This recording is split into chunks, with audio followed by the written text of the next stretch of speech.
First year. आज हम chapter 2 vectors and equilibrium के न्यूमेरिकल प्रॉब्लम सॉल्व करेंगे। फर्स्ट प्रॉब्लम है, if a equal to i cap plus 2j cap minus 3k cap and b equal to 3i cap minus j cap plus 2k cap, then find out 2a plus 3b and 3a plus 2b। दो vectors given है और हमने option A में 2a plus 3b find करना है और B part जो है 3a प्लस 2b फाइंड करना है। तो डाटा इसका नोट कर लेते हैं। सबसे पहले वेक्टर a गिवन है, a equal to i cap plus 2j cap minus 3k cap. B vector given है 3i cap minus j cap plus 2k cap. Find क्या करना है, 2a प्लस 3b और 3a प्लस 2b।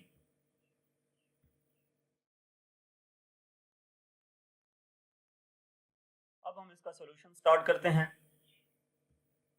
तो पहले हम क्या करेंगे, a और b वेक्टर है, 2a प्लस 3b फाइंड कर लेंगे, बाद में इसका मैग्नीट्यूड फाइंड करेंगे। फिर 2a प्लस 3b कैसे फाइंड होगा कि 2 को a वेक्टर से मल्टीप्लाई कर देना है, 2a, तो 2 को a वेक्टर से मल्टीप्लाई करेंगे प्लस 3 को b वेक्टर से मल्टीप्लाई कर देंगे, यानी कि स्केलर यहाँ पे वेक्टर से मल्टीप्लाई हो रहा है। तो 2a प्लस 3b किसकी इक्वल आ जाएगा, ये 2i cap plus 4j cap minus 6k cap, 3 are 9i cap minus 3j cap, 3 2 से 6k कैप आ जाएगा। तो ये i में ऐड हो जाएगा, j में और k में।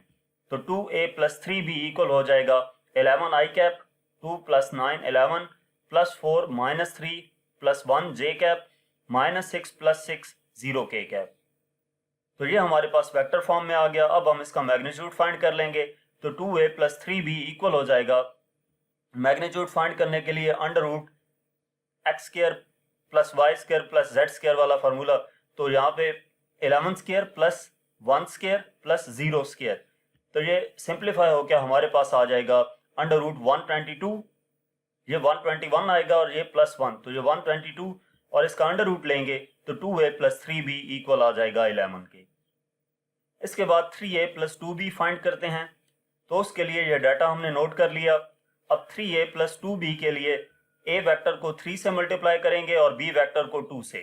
तो ये a वेक्टर को 3 से मल्टीप्लाई करेंगे और b वेक्टर को 2 से। तो ये हमारे पास आ जाएगा 3i cap, 3 2s are 6j cap minus 9k cap plus 2 3s are i cap minus 2j cap, 2 2s are 4k cap. अब इनको हम ऐड कर लेंगे तो ये 3 and 6 9i cap, 6 minus 2 4j cap minus 9 plus 4 minus 5k cap हो जाएगा। Magnitude इसका फाइंड करेंगे तो ये under root 9 square plus 4 square plus minus 5 का स्क्वायर आ जाएगा। तो 81 प्लस 16 प्लस 25 हो जाएगा। इनका स्क्वायर लेंगे, इनको सम अप करेंगे तो ये हमारे पास अंडर रूट 122 आ जाएगा और 2a प्लस 3b, ये 3a प्लस 2b होगा, यहाँ पर भी 3a प्लस 2b, ये टाइपिंग मिस्टेक हुई है। तो 3a प्लस 2b इक्वल आ जाएगा 11 के।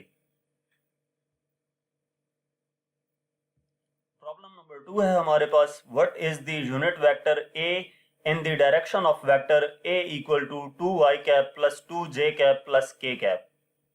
यूनिट वेक्टर a का फाइंड करना है जबकि डायरेक्शन वेक्टर की गिवन है। तो डाटा हमारे पास क्या है कि a वेक्टर गिवन है 2i cap plus 2j cap plus k cap और हमने फाइंड क्या करना है, a vector unit vector find करना है। तो इसका सॉल्यूशन स्टार्ट करते हैं।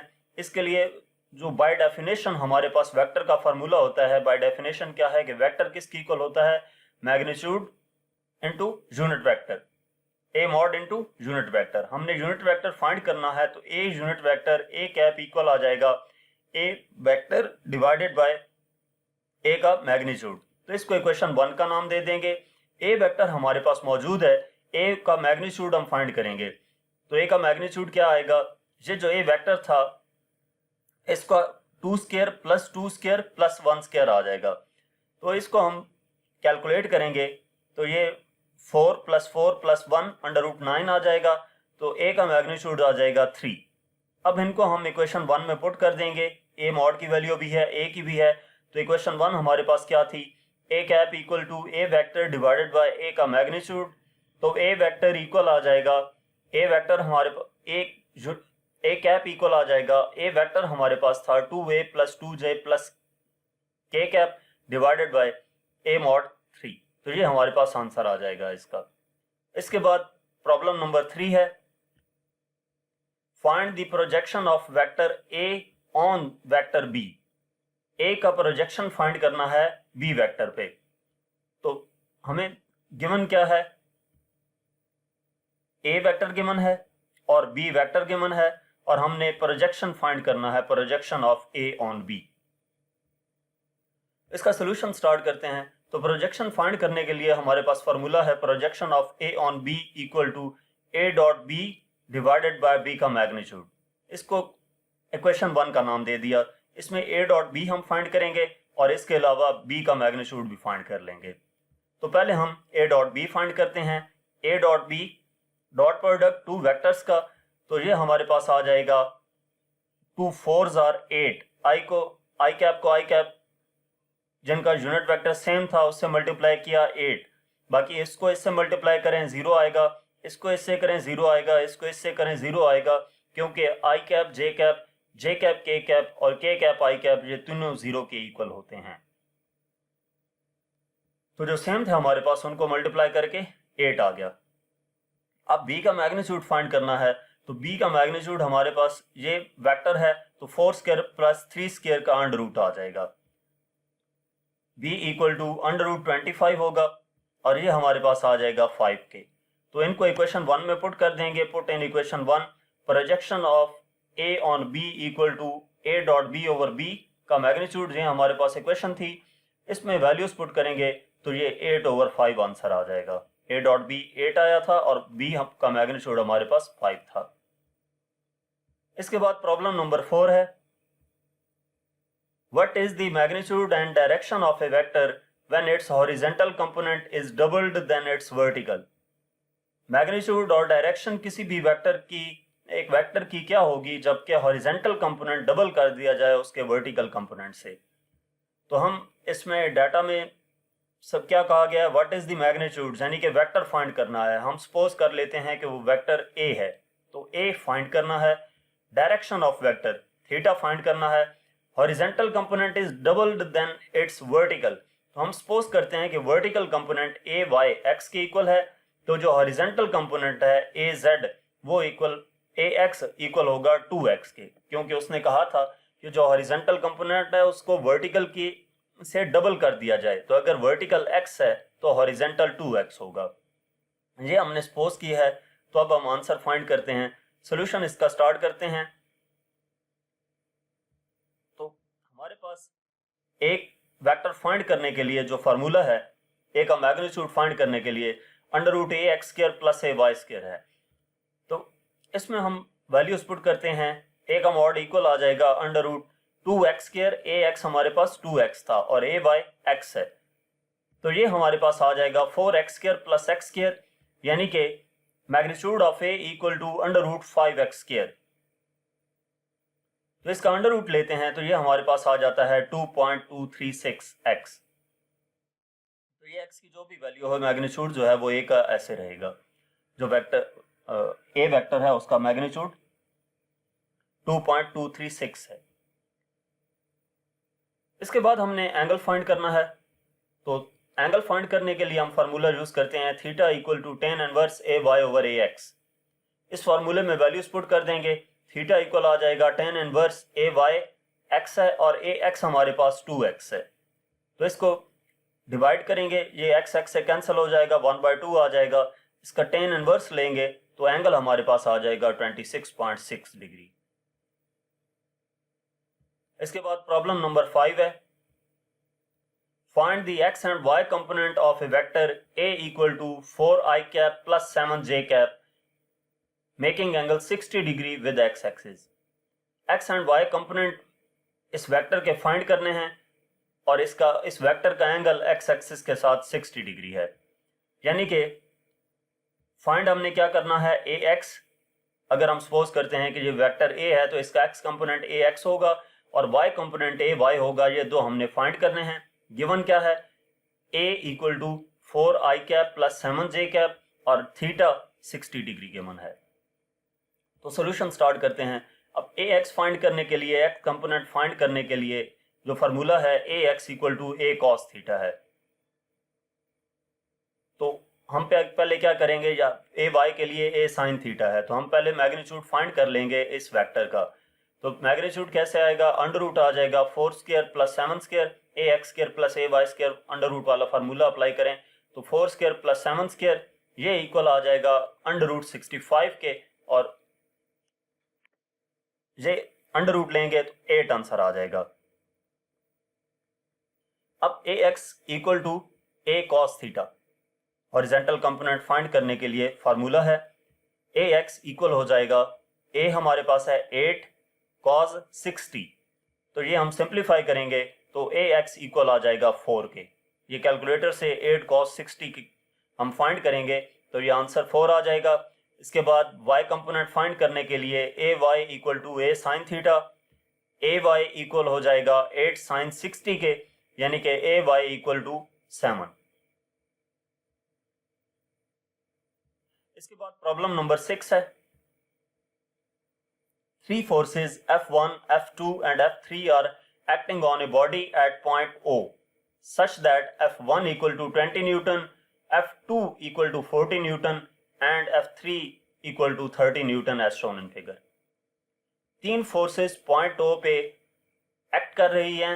F1 20 न्यूटन की है, F2 40 न्यूटन की है और F3 30 न्यूटन की है, और इनके एंगल्स भी गिवन है।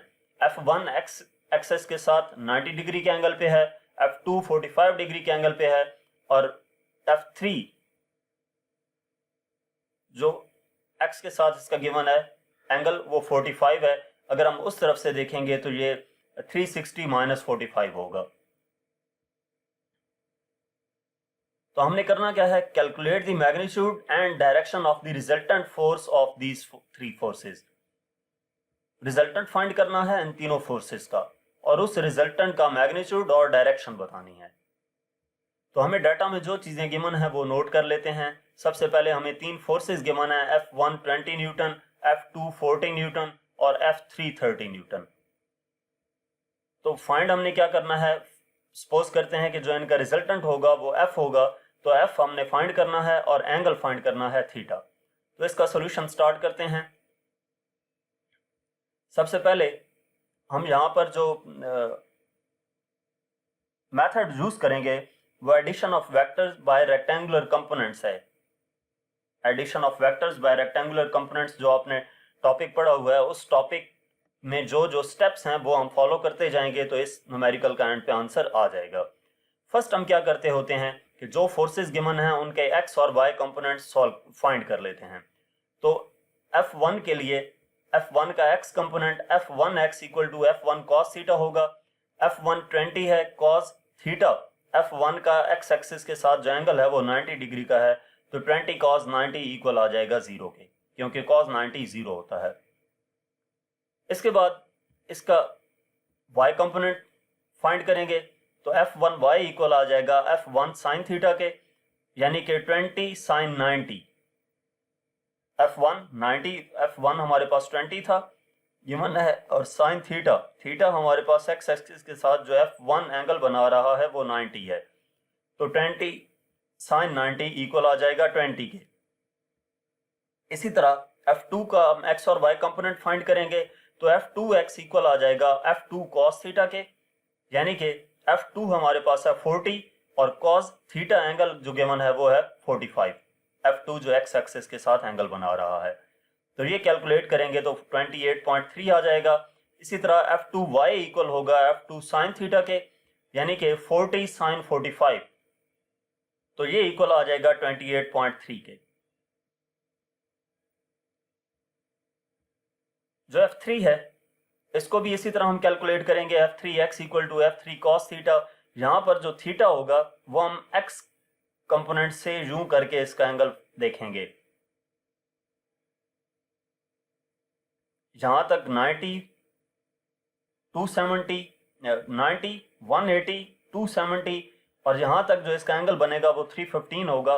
वो कैसे कि जो टोटल कंप्लीट एंगल होता है सर्कल का वो 360 होता है, 2 पाई यानी कि 360। 360 में से 45 माइनस करें तो जो एंगल आता है वो 315 है। तो इस वजह से f3x equal to f3 cos theta, यहाँ पर थीटा हम 315 यूज करेंगे और f3 हमारे पास है 30। इसको कैलकुलेट करेंगे, ये 21.2 आ जाएगा और f3y equal to f3 sin theta, ये इक्वल आ जाएगा 30 sin 315 यानी कि 21.2 के। तो ये हमने तमाम इन फोर्सेस के x और y कंपोनेंट्स फाइंड कर लिए। अब हम इनके x कंपोनेंट्स को ऐड कर लेंगे और y कंपोनेंट्स को ऐड कर लेंगे ताकि हमारे पास fx और fy आ जाए, तो उनकी मदद से हम मैग्नीट्यूड फाइंड कर लेंगे। तो अब हम क्या करने लगे हैं, नाउ एडिंग देम।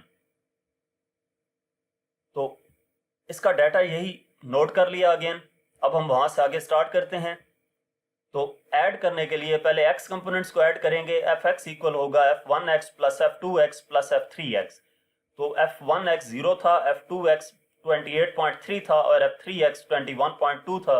तो ये ऐड होके आ जाएगा 49.5, fx आ गया। इसके बाद fy के लिए f1y plus f2y plus f3y, f1y 20 था, f2y 28.3 और f3y 21.2।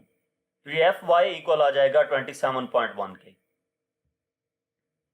अब हम क्या करेंगे, इनका मैग्नीट्यूड फाइंड कर लेंगे कंपोनेंट्स की मदद से। जो मैग्नीट्यूड फाइंड करते हैं तो फार्मूला हमारे पास है f equal to under root fx square plus fy square यानी कि 49.5 स्क्वायर प्लस 27.1 स्क्वायर। ये वैल्यूज यहाँ पे पुट कर दी तो इसको सिंप्लीफाई करते हैं तो फोर्स आ जाती है 56.4 न्यूटन के, यानी कि ये हमारे पास फोर्स आ गई F, ये 56.4 न्यूटन होगी। अब इस फोर्स का इस एक्स एक्सिस के साथ एंगल क्या है वो भी हमने फाइंड करना है। तो हम फार्मूला यूज करेंगे theta equal to tan inverse fy over fx। ये tan इनवर्स fy की वैल्यू 27.1 है और fx की वैल्यू 49.5 है। तो ये tan इनवर्स आ जाएगा 0.547। ये हम कैलकुलेट करेंगे तो थीटा आ जाएगा 28.6 डिग्री, यानी कि ये फोर्स जो f वेक्टर है ये x एक्सिस के साथ 28.6 डिग्री के एंगल पे है। इसके बाद नेक्स्ट प्रॉब्लम सॉल्व करते हैं।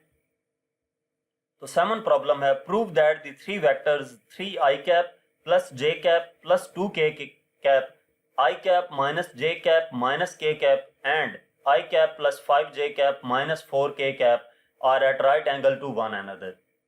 कि हमने प्रूव करना है कि ये तीनों वेक्टर्स जो हैं इनका एक दूसरे के साथ 90 डिग्री का एंगल है। ये एक दूसरे के साथ राइट एंगल पे हैं यानी कि 90 डिग्री का एंगल है।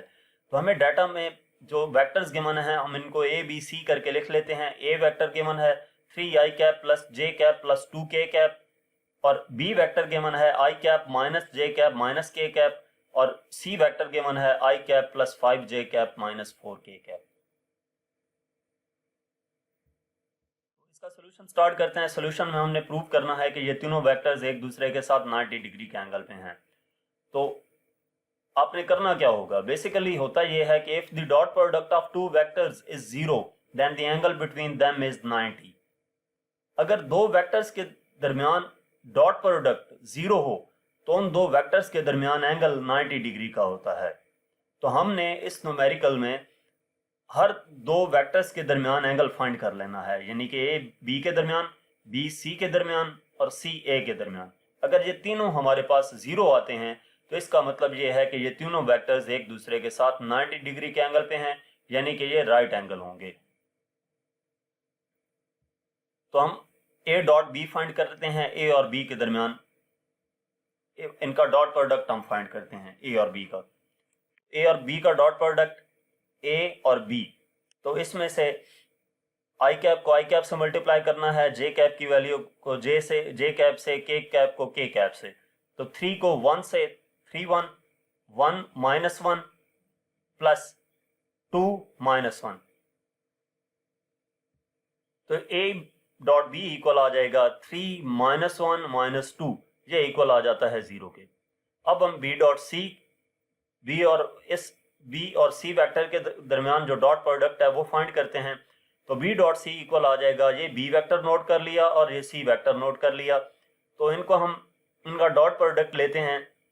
तो आई को आई से 1 1 प्लस -1 5 प्लस -1 -4, तो ये बी डॉट सी इक्वल आ जाएगा 1 -5 प्लस 4, तो ये भी 0 की इक्वल आ गया। इसके बाद सी डॉट ए फाइंड करेंगे, तो सी डॉट ए इक्वल होगा I cap plus 5j cap minus 4k cap, ये सी वेक्टर था और ये ए वेक्टर नोट कर लिया, 3i cap plus j cap plus 2k cap. तो इनका डॉट प्रोडक्ट लेंगे तो 1 3 प्लस 5 1 प्लस -4 2, तो इनको सिंप्लीफाई करते हैं तो ये 3 प्लस 5 माइनस 8, ये भी 0 के इक्वल आ जाएगा। तो इसका मतलब ये हुआ कि हर दो वेक्टर्स के दरमियान, जो गिवन 3 वेक्टर्स हैं, इनके दरमियान जो डॉट प्रोडक्ट है वो 0 आ रहा है। तो इसका मतलब ये है कि ये तीनों वेक्टर्स एक दूसरे के साथ राइट एंगल हैं, यानी कि 90 डिग्री के एंगल पे हैं। इसके बाद प्रॉब्लम नंबर 8 है, The magnitude of dot and cross products of two vectors are 6 and 6√3 respectively. दो वेक्टर्स का dot and cross product given है, find the angle between them, theta find करना है। तो हम डाटा नोट कर लेते हैं। ए डॉट बी गिवन है 6 और हमें मालूम है ए डॉट बी इक्वल होता है ए बी कॉस थीटा के, तो ये 6 की इक्वल आ गया। और क्रॉस प्रोडक्ट गिवन है 6√3 के, यानी कि ए क्रॉस बी 6√3 होगा और हमें पता है कि ए क्रॉस बी इक्वल होता है ए बी साइन थीटा के। ये बेसिकली फार्मूले हैं दोनों, तो ये इक्वल लिख दिया 6√3 के। तो एक को इक्वेशन 1 का नाम दे दिया और दूसरे को इक्वेशन 2 का नाम दे दिया। थीटा हमने फाइंड करना है, तो इसका सोल्यूशन देखते हैं। हम ये करेंगे कि इक्वेशन 2 बाय इक्वेशन 1 कर देंगे। साइन थीटा ऊपर रखना है और कॉस थीटा नीचे रखना है ताकि ये डिवाइड होकर tan थीटा रहे। ये आपने ऐसे याद रखना है कि साइन थीटा ऊपर रखना है और कॉस थीटा नीचे रखना है ताकि ये डिवाइड होकर tan थीटा रहे और हम इजीली tan इनवर्स ले लें। तो डिवाइडिंग इक्वेशन 2 बाय 1 करेंगे तो तब साइन थीटा ऊपर आएगा, यानी कि ये आ जाएगा A B sine theta divided by A B cos theta equal to 6√3 divided by 6। तो ए बी से कैंसिल हो जाएगा, sine theta over cos theta equal आ जाएगा √3 के, ये 6 से कैंसिल हो जाएगा। तो ये आ जाएगा tan थीटा इक्वल टू √3, यानी कि theta equal to tan inverse √3। तो ये एंगल हमारे पास आ जाएगा 60 डिग्री। इसके बाद नेक्स्ट प्रॉब्लम है problem number 9। A force F equal to 4i cap minus 3j cap plus 2k cap acts on an object and the object is displaced along a straight line from point A to point B. Force F है और वो act कर रही है एक object पे, और उस वो ऑब्जेक्ट जो है जब उसके ऊपर फोर्स लगती है तो वो डिस्प्लेसमेंट कवर करता है स्ट्रेट लाइन में A पॉइंट से B पॉइंट तक। Force is measured in newton, अगर फोर्स को न्यूटन में मेजर किया जाए और डिस्प्लेसमेंट को मीटर में, तो find the work done on the object. यानी कि वर्क डन हमने फाइंड करना है जब एक ऑब्जेक्ट के ऊपर फोर्स लगाई तो वो पॉइंट ए से पॉइंट बी की तरफ मूव कर गया। तो हम डाटा नोट कर लेते हैं। डाटा में हमें सबसे पहले फोर्स गिवन है F equal to 4i cap minus 3j cap plus 2k cap, और इसके बाद हमें ए पॉइंट गिवन है 3 2 -1, इसको वेक्टर फॉर्म में लिख लेते हैं तो 3i cap plus 2j cap minus k cap आ जाएगा। और इसी तरह जो बी वेक्टर गिवन है, हमें बी पॉइंट गिवन है 2 -1 4, तो ये 2i cap minus j cap plus 4k cap आ जाएगा। फोर्स हमने फाइंड क्या करना है, work done on the object, W find करना है। तो इसका सॉल्यूशन स्टार्ट करते हैं। अब वर्क डन फाइंड करने के लिए जो हमारे पास फार्मूला है वो W इक्वल टू FD है, डिस्टेंस।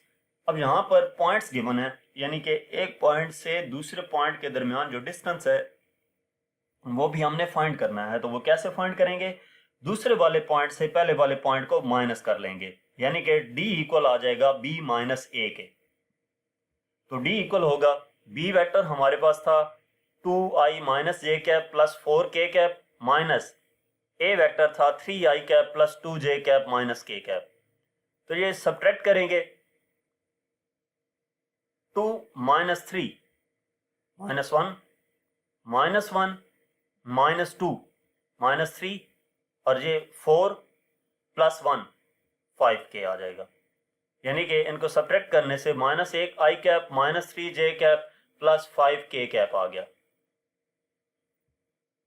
तो अब हम वर्क डन फाइंड कर लेंगे। W equal to F D, W equal आ जाएगा फोर्स गिवन है 4i cap minus 3j cap plus 2k cap और D हमें गिवन है जो अभी हमने कैलकुलेट किया है minus i cap plus 3j cap plus 5k cap. तो इनका डॉट प्रोडक्ट लेंगे 4 माइनस 1 माइनस 4 हो जाएगा, 4 को माइनस 1 से मल्टीप्लाई किया। इसी तरह माइनस 3 को माइनस 3 से मल्टीप्लाई किया तो प्लस 9 और 2 को 5 से मल्टीप्लाई किया तो 10। i डॉट आई या j डॉट जे या k डॉट के वो इक्वल होते हैं 1 के। तो जब इसको इससे मल्टीप्लाई किया 4 माइनस 1 i डॉट आई 1 हो गया। तो 4 को माइनस 1 से मल्टीप्लाई किया तो माइनस 1 इंटू 1 या माइनस 4 रहेगा। अब इसको इससे मल्टीप्लाई करें या इसको इससे मल्टीप्लाई करें तो उनका आंसर 0 आना है, वो इस वजह से यहाँ पे नहीं लिखा। रीज़न क्या है कि आई कैप डॉट जे कैप आई कैप डॉट के कैप ये 0 के इक्वल होते हैं। यानी कि सेम हमारे पास वेक्टर्स हों तो वो तो 1 आता है जब डिफरेंट हों, यानी कि आई को जे से कर दें आई को के से कर दें तो वो हमारे पास 0 आता है। इस वजह से वो वैल्यूज़ लिखने की ज़रूरत नहीं है। तो इसको हम ऐड करेंगे तो आंसर आ जाएगा 15 जूल।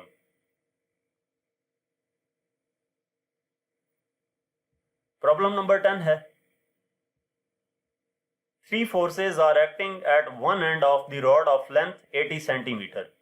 3 फोर्सेस एक रॉड पे एंड पे अप्लाई हो रही हैं जिसकी लेंथ 80 सेंटीमीटर है और ये 3 फोर्सेस इस पॉइंट पे एंड इंप्लीमेंट हो रही हैं इस रॉड पे। What are the expected torques due to each force about an axis of rotation O? तो इस पॉइंट पे जो इन फोर्सेस की वजह से टॉर्क प्रोड्यूस होगा वो फाइंड करना है। तो डाटा हम नोट कर लेते हैं। हमें F1 गिवन है 25 न्यूटन की, यहाँ से नोट कर ली और ये इसका साथ जो एंगल है वो 25 डिग्री का है तो थीटा 1 25 आ गया। इसी तरह F2 हमारे पास 20 डिग्री है और इसका इसके साथ जो एंगल है वो 0 डिग्री है या 180 आप कह सकते हैं। और इसी तरह जो F3 है वो 10 न्यूटन है और इसका इसके साथ एंगल 90 डिग्री का है, थीटा 3 90 डिग्री नोट कर लिया।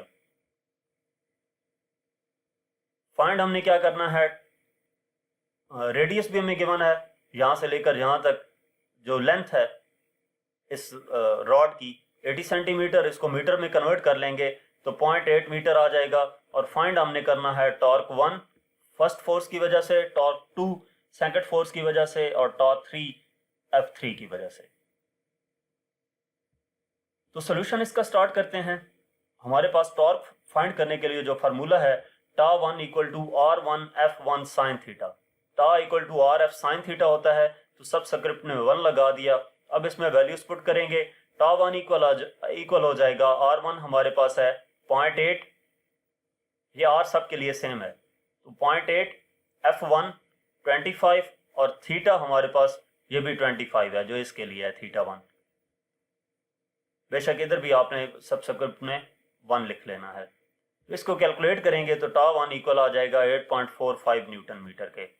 इसी तरह टा2 फाइंड करेंगे equal to R2 F2 sine theta 2, यानी कि टा2 इक्वल आ जाएगा R2 की वैल्यू वही रहेगी 0.8, F2 की वैल्यू हमारे पास है 20 न्यूटन और उसके लिए जो थीटा है वो 0 है। तो ये आंसर आ जाएगा 0 न्यूटन मीटर के, क्योंकि साइन 0 0 होता है। टा3 फाइंड करेंगे तो R3 F3 साइन थीटा 3 आ जाएगा। टा3 इक्वल आ जाएगा 0.8 R की वैल्यू और F3 हमारे पास है 10 और थीटा यहाँ पर 90 डिग्री है तो इसको कैलकुलेट करेंगे टा3 इक्वल आ जाएगा 8 न्यूटन मीटर के। प्रॉब्लम 11 सॉल्व करते हैं। A uniform beam of weight 40 Newton is subjected by forces as shown in figure। एक बीम है जिसका वेट 40 न्यूटन है और इसके ऊपर फोर्सेस अब इम्प्लीमेंट हो रही हैं जैसा कि डायग्राम में दिखाया गया है। What is the magnitude, direction and location of the force that can keep the beam in equilibrium. इस बीम को इक्विलिब्रियम में रखने के लिए किस पॉइंट पे, किस डायरेक्शन में कितनी फोर्स लगाई जाए कि ये बीम इक्विलिब्रियम में रहे। तो इसका डाटा नोट करने से पहले या सॉल्यूशन स्टार्ट करने से पहले इस डायग्राम में जो थोड़ी सी चेंजिंग है वो कर लेते हैं। इनको प्रॉपर नाम दे देते हैं, जो फोर्सेस गिवन है, और डिस्टेंस को प्रॉपर नाम दे देते हैं, और जो फोर्स हमने इस फाइंड करनी है वो भी हम इस पर ड्रॉ कर लेते हैं। तो डायग्राम में चेंजिंग क्या की कि इसको F1 कह दिया जो ये फोर्स है, और ये वाली फोर्स 50 न्यूटन की इसको F2 कह दिया, 80 न्यूटन जो फोर्स थी इसको F3 कह दिया, और 70 न्यूटन फोर्स को F4 कह दिया। स्टेटमेंट में बताया गया था कि इसका वेट 40 न्यूटन है, तो सेंटर से इसका वेट 40 न्यूटन कर दिया। अब ये जो डिस्टेंस थे इसको R1 कह दिया। सेंटर से लेकर ये जिस पॉइंट पे F2 फोर्स इंप्लीमेंट हो रही है इस डिस्टेंस को R2 का नाम दे दिया। सेंटर से लेकर जहां पर F4 इंप्लीमेंट हो रही है इस डिस्टेंस को R4 का नाम दे दिया। और ये हमारे पास एज इट इज पॉइंट 2 था, इसको R5 आप कह लें बेशक।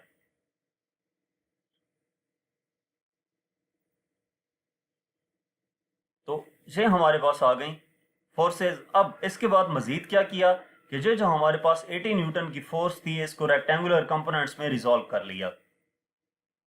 एक एक्स एक्सिस के अलोंग आ गई हमारे पास F3x इक्वल टू 80 cos 30, यानी F cos थीटा होता है ना, तो F3 हमारे पास 80 थी, cos 30 एंगल गिवन था। इसी तरह y कंपोनेंट इसका आ जाएगा 80 sin 30। और वो फोर्स जो हमने फाइंड करनी है किस पॉइंट पे लगेगी और कितनी उसका मैग्नीट्यूड हो क्या होगा, तो वो हम सपोज कर लेते हैं कि वो इस पॉइंट पर है, इस पॉइंट पे वो फोर्स इंप्लीमेंट होनी है। तो अब इसका भी x कंपोनेंट और y कंपोनेंट हमने ड्रॉ कर लिया, और सेंटर से इसको हमने नाम दे दिया कि ये x डिस्टेंस पर मौजूद है। अब हम इसका डाटा नोट कर लेते हैं।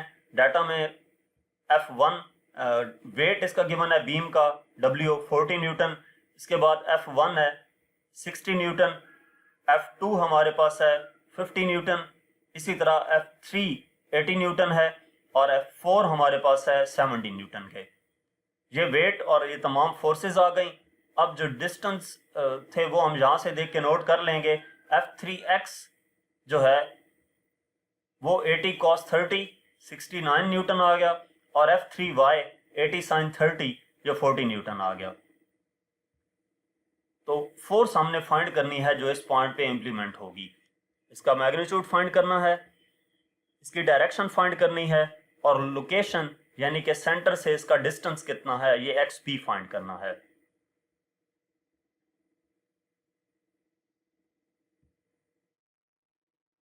ये डाटा और डायग्राम उसी तरह नोट कर ली। अब हम इसका सॉल्यूशन स्टार्ट करते हैं। तो अप्लाई करते हैं first condition of equilibrium. First condition of equilibrium apply करेंगे तो सबसे पहले हम हॉरिजेंटल फोर्सेस देखते हैं। हॉरिजेंटल फोर्सेस एक ये इंप्लीमेंट हो रही है और एक ये वाली इंप्लीमेंट हो रही है, यानी कि Fx इक्वल होगी F3x के। जो हॉरिजेंटल कंपोनेंट्स हैं, फोर्सेस हैं, sum of forces, first condition of equilibrium क्या है कि sum of forces equal to 0, यानी कि जो इस तरफ से उस तरफ को फोर्सेस अप्लाई हो रही हैं या उधर से इधर को अप्लाई हो रही हैं, ये दोनों फोर्सेस एक दूसरे के इक्वल होंगी। जितनी भी फोर्सेस हों, यहाँ से उस तरफ जो इम्प्लीमेंट होंगी वो उस तरफ से इस तरफ इम्प्लीमेंट होने वाली फोर्सेस की इक्वल होंगी। तो Fx इक्वल होगा F3x के। F3x की वैल्यू क्या थी 69 न्यूटन, तो Fx इक्वल आ गया 69 न्यूटन के। अब हम वर्टिकल फोर्सेस देखते हैं। वर्टिकल फोर्सेस के लिए जो ऊपर की तरफ फोर्सेस अप्लाई हो रही हैं उनको लेफ्ट साइड पे लिख लेते हैं, और जो डाउनवर्ड अप्लाई हो रही हैं उनको राइट साइड पे। अपवर्ड एक Fy फोर्स अप्लाई हो रही है, एक हमारे पास F2 फोर्स अप्लाई हो रही है, और एक ये F3y अपवर्ड अप्लाई हो रही है। और डाउनवर्ड कौन सी हैं, एक F1 है प्लस एक बीम से डाउनवर्ड है W, और एक F4 है, ये आ गई।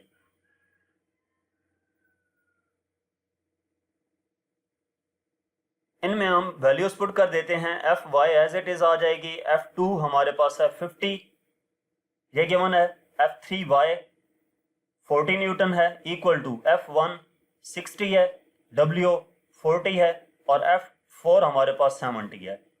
तो इनको सिंप्लीफाई करेंगे, Fy इक्वल आ जाएगा, ये सम अप होके 170 आ जाएंगी, माइनस 50 प्लस 40 ये 90 होकर राइट साइड पे जाएगा तो माइनस 90 हो जाएगा। Fy इक्वल आ जाएगा 80 न्यूटन के। Fx और Fy आ गई तो इनकी मदद से हम फोर्स फाइंड कर लेंगे, यानी कि कंपोनेंट्स आ गया तो कंपोनेंट्स की मदद से फोर्स फाइंड कर लेते हैं। तो फार्मूला यूज करेंगे F equal to under root FX square plus FY square का, इसमें वैल्यूज पुट कर देंगे। F इक्वल आ जाएगा FX यानी कि 69 का स्क्वायर और FY 80 स्क्वायर, तो ये अंडर रूट 1161 आ जाएगा, इसका अंडर रूट लेंगे तो फोर्स आ जाएगी 105.6 न्यूटन। ये हमें मालूम हो गया कि फोर्स जो है इस मैग्नीट्यूड की होगी। अब हमने एंगल फाइंड करना है कि किस एंगल पे इम्प्लीमेंट होगी, किस एंगल पे वो फोर्स लगाई जाएगी। तो फार्मूला यूज करेंगे theta equal to tan inverse Fy over Fx, जो एंगल फाइंड करने का फार्मूला है, इसमें वैल्यूज पुट कर देंगे। Theta equal to tan inverse 80 divided by 69, Fy 80 और Fx 69, तो सिंप्लीफाई करेंगे एंगल आ जाएगा 49 डिग्री का। ये दो चीज़ें फाइंड हो गई। अब तीसरी चीज़ डिस्टेंस फाइंड करना रहता है कि मिड पॉइंट से इस पॉइंट तक क्या डिस्टेंस होगा, वो डिस्टेंस क्या होगा जिस डिस्टेंस पे ये फोर्स 49 डिग्री के एंगल पे लगाई जाएगी। तो वो डिस्टेंस फाइंड करने के लिए हम second condition of equilibrium apply करेंगे। तो डाटा और डायग्राम उसी तरह नोट कर ली। अब second condition of equilibrium implement करते हैं। तो इसके लिए हम सपोज करते हैं कि जो इस बीम का मिड पॉइंट है वो पिवट पॉइंट है, यानी कि इसके अक्रॉस जो पूरा सिस्टम रोटेट कर रहा है। तो हम क्लॉकवाइज टॉर्क्स को एंटी क्लॉकवाइज टॉर्क्स के इक्वल पुट कर देंगे। इस पॉइंट को कंसिडर करें तो क्लॉकवाइज टॉर्क चेक करते हैं। सबसे पहला कौन सा इंप्लीमेंट होगा, इस Fy की वजह से जो टॉर्क प्रोड्यूस होगा, फोर्स Fr है ना हमारे पास जो टॉर्क का फार्मूला है, तो Fr यानी कि फोर्स और इस पिवट पॉइंट से डिस्टेंस, तो Fy और पिवट पॉइंट से डिस्टेंस x, Fy x आ गया।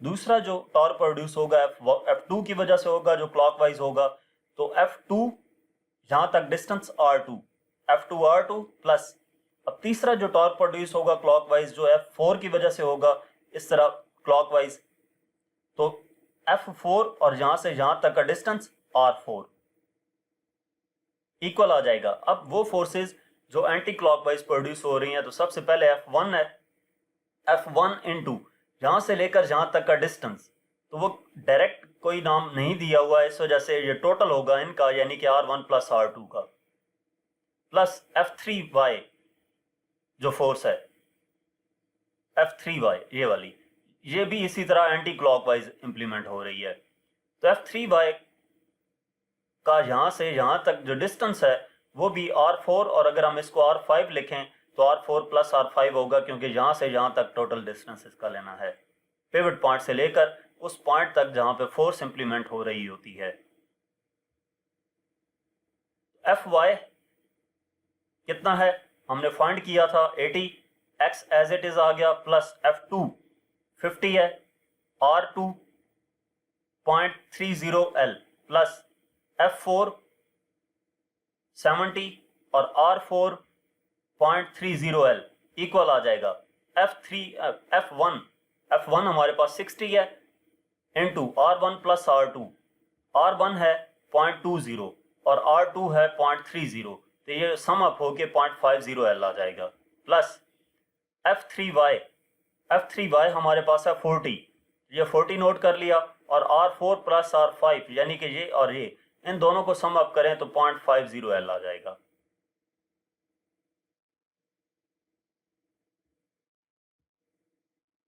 ये 80x प्लस मल्टीप्लाई किया ये 15L प्लस इनको मल्टीप्लाई किया तो 21L इक्वल टू ये 30L आ जाएगा प्लस ये 20L आ जाएगा। तो ये हमारे पास आ जाएगा 80x plus 36L equal to 50L, यानी कि 80x इक्वल टू 14L। ये 36 उधर जाएगा, 50 में से माइनस होगा तो 14L हो जाएगा, और ये x इक्वल आ जाएगा 14L डिवाइडेड बाई 80 के, यानी कि x इक्वल टू 0.175L।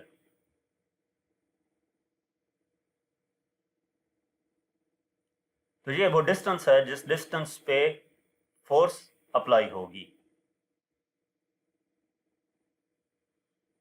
इसके बाद नेक्स्ट प्रॉब्लम है प्रॉब्लम नंबर 12।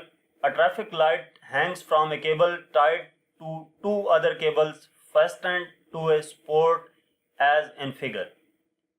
ये हमारे पास जो बुक में डायग्राम है वो ये ब्लू जो मैंने लगाई हैं ये उसमें नहीं है, ये सिर्फ ये वाली है और ये हैंग की या ट्रैफिक लाइट, ये बाद में आपने लगानी है, ये मैं समझाता हूँ कि क्यों। तो ये कहा गया है कि ये जो ट्रैफिक लाइट है इसको दो स्ट्रिंग की मदद से इसको हैंग किया गया है। The upper cables makes angles of 45 with the horizontal. जो केबल्स हैं वो 45 डिग्री का एंगल बना रही हैं हॉरिजॉन्टल के साथ। These upper cables are not as strong as vertical cable and will break if the tension in them exceeds 130 Newton. अगर टेंशन 130 न्यूटन से ज़्यादा हो जाए तो ये ब्रेक कर जाएंगी। Find the weight of the traffic light to keep the system in equilibrium। Weight find करना है इस ट्रैफिक लाइट का ताकि सिस्टम इक्विलिब्रियम में रहे। तो हमने ये काम किया कि ये जो टेंशन गिवन थी 60 न्यूटन की और यहाँ पर भी 60 न्यूटन की, इस टेंशन को इनके कंपोनेंट्स में रिजॉल्व कर दिया।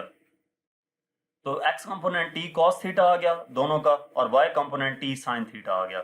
मैंने t1 और t2 इस वजह से नहीं लिखा कि दोनों फोर्स दोनों टेंशन सेम है, एंगल भी सेम है। अगर ये चेंज हो, फोर्सेस चेंज हो, तो आपने एक को t1 और दूसरे को t2 लेना है। एंगल चेंज हो तो एक को θ1 और दूसरे को θ2 लेना है। तो हम इसमें डाटा में जो हमें गिवन है वो हम नोट कर लेते हैं। टेंशन गिवन है स्ट्रिंग में 60 न्यूटन की और एंगल गिवन है θ 45 डिग्री का। वेट W हमने फाइंड करना है। तो सॉल्यूशन स्टार्ट करते हैं। अप्लाई करते हैं फर्स्ट कंडीशन ऑफ इक्विलिब्रियम। तो फर्स्ट कंडीशन ऑफ इक्विलिब्रियम पहले हम अगर हॉरिजेंटली अप्लाई करें तो t cos थीटा इक्वल आ रहा है t cos थीटा के, यानी कि जो हॉरिजॉन्टल कंपोनेंट्स हैं एक दूसरे को उनका बैलेंस किया हुआ है। अब वर्टिकल कंपोनेंट्स अगर हम देखें, वर्टिकल फोर्सेस हैं, तो t ये जो W है डाउनवर्ड है और t sin थीटा और t sin थीटा ये अपवर्ड है, यानी कि W इक्वल होगा t sin theta plus t sin theta के, तो ये 2t sin थीटा हो जाएगा। इसमें वैल्यूज पुट कर देंगे, W इक्वल आ जाएगा 2t की वैल्यू हमारे पास 60 है इंटू साइन 45, तो ये वेट आ जाएगा 84.85 न्यूटन का। यहाँ पर हमने जो एक न्यूमेरिकल में वैल्यू गिवन थी 130 न्यूटन, ये हमने पुट नहीं कही कहीं, तो इससे कंफ्यूज नहीं होना। ये जस्ट हमें एक लिमिट बताई गई है कि ये जो स्ट्रिंग्स यूज की गई हैं ये मैक्सिमम 130 न्यूटन तक का वेट बर्दाश्त कर सकेंगी, उससे ज़्यादा नहीं। तो हमने इसका वेट बेसिकली ट्रैफिक लाइट का फाइंड करना था, तो वो हमने जो रिक्वायर्ड वैल्यूज थी वो यूज करते हुए फाइंड कर लिया है। इसके बाद इस चैप्टर का लास्ट प्रॉब्लम है। A truck of weight 5000 newton is driven across a single span bridge of weight 7000 newton and of length 30 metre as shown in figure. एक ट्रक है जिसका वेट 5000 न्यूटन है, ये WT लिख दिया वेट ऑफ ट्रक, और वो ब्रिज के ऊपर है, इस ब्रिज का जो वेट है WB कह दिया ब्रिज की वजह से 7000 न्यूटन, और इस ब्रिज की जो लेंथ है वो 30 मीटर है। ये 23 नहीं लिखना, यहाँ पर 30 आएगा। As shown in figure, find total reaction at the two spots A and B when the truck at its center of the bridge। तो ये जो डायग्राम है ये A पार्ट के लिए है कि जब ब्रिज सेंटर में हो। इसके बाद नेक्स्ट डायग्राम नेक्स्ट केस होगा, वो नेक्स्ट स्लाइड में आपको वो डायग्राम शो होगी। The reaction R1 and R1 और R2 अगेन फाइंड करना होगा, जबकि जो ट्रक है वो A पॉइंट से 20 मीटर के डिस्टेंस पर हो। तो ये टोटल 30 मीटर है। अब हम इसको कैलकुलेट करते हैं। इस डायग्राम के मुताबिक वेट बिल्कुल सेंटर में है, इसका ट्रक भी सेंटर में है, तो बीम का वेट हमारे पास आ जाएगा 7000 न्यूटन और ट्रक का वेट सेंटर में 5000 न्यूटन। तो डाटा में WT weight of the truck 5000 newton और WB weight of the bridge 7000 newton आ गया। लेंथ इसकी है 3 मीटर 30 मीटर। फाइंड क्या करना है, R1 और R2 फाइंड करना है। तो इसका सोल्यूशन स्टार्ट करते हैं। यहाँ पे हम first condition of equilibrium implement करेंगे। तो फर्स्ट कंडीशन ऑफ इक्विलिब्रियम जब अप्लाई करते हैं तो R1 वर्टिकल फोर्सेस देखेंगे, क्योंकि हॉरिजॉन्टली तो कोई इस पर फोर्स अप्लाई नहीं हो रही। तो वर्टिकल R1 प्लस R2 जो अपवर्ड हैं और डाउनवर्ड उनको राइट साइड पे लिख लेंगे, WT प्लस WB आ गया। यानी कि R1 प्लस R2 इक्वल हो जाएगा 5000 प्लस 7000 के। तो R1 प्लस R2 इक्वल हो जाएगा 12000 के। अब ब्रिज और ट्रक दोनों बिल्कुल सेंटर में मौजूद हैं, उनका वेट डाउनवर्ड है, तो R1 और R2 बिल्कुल एंड पे हैं। इसका मतलब यह है कि हाफ जो रिएक्शन फोर्स है वो इधर होगी और हाफ रिएक्शन फोर्स इधर होगी। तो R1 भी 6000 होगा इसका हाफ, और R2 भी 6000 न्यूटन होगा।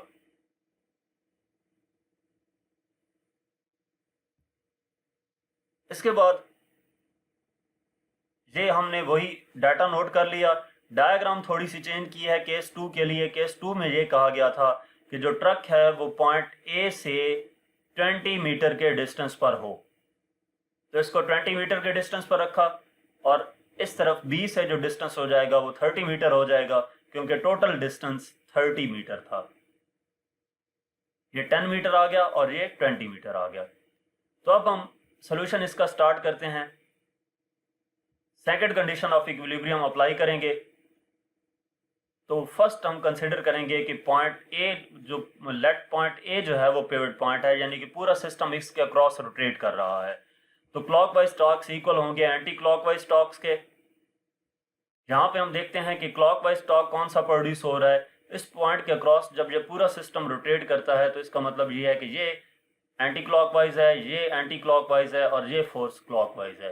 तो R2 इंटू 30 पिवट पॉइंट से यहाँ तक का डिस्टेंस, जो ये कंप्लीट डिस्टेंस 30 है, तो R2 इंटू 30 इक्वल टू दूसरा ये दो forces WT anti clockwise produce हो रही है, और इस WT से पॉइंट A तक का जो डिस्टेंस है वो 20 है। तो W2 into 20 torque equal to F है, तो इस वजह से फोर्स और डिस्टेंस प्लस WB तीसरी फोर्स जिसकी वजह से टॉर्क प्रोड्यूस हो रहा है, weight of the bridge.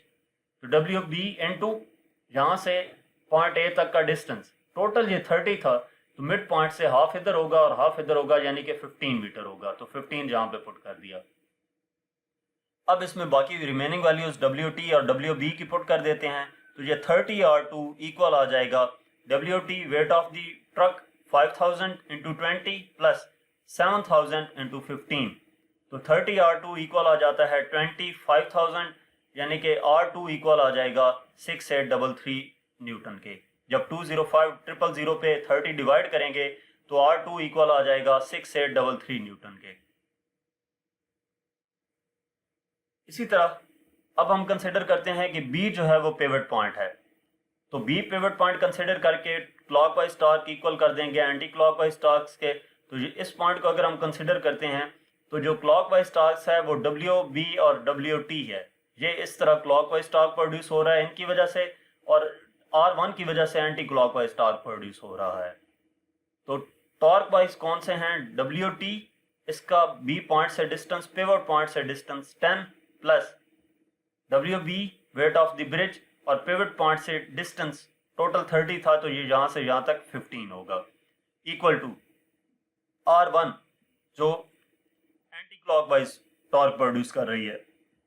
R1 ये फोर्स आ गई और इसका पिवट पॉइंट से डिस्टेंस ये टोटल 30 मीटर है, तो 30 आ गया।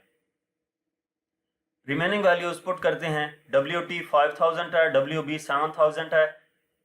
इसको आप मल्टीप्लाई करेंगे तो ये आ जाएगा 15,500 इक्वल टू 30 R1 को कैलकुलेट किया तो ये 15,500 आ गया। तो ये 30 इधर जाकर डिवाइड होगा तो ये R1 हमारे पास आ जाएगा 5167 न्यूटन के। तो जहाँ तक हमारे पास इस चैप्टर के न्यूमेरिकल प्रॉब्लम्स थे। मज़ीद किसी भी चैप्टर का कोई भी एक्सरसाइज का क्वेश्चन, न्यूमेरिकल या कोई भी टॉपिक देखने के लिए आप हमारा यूट्यूब चैनल विजिट कर सकते हैं। Thank you.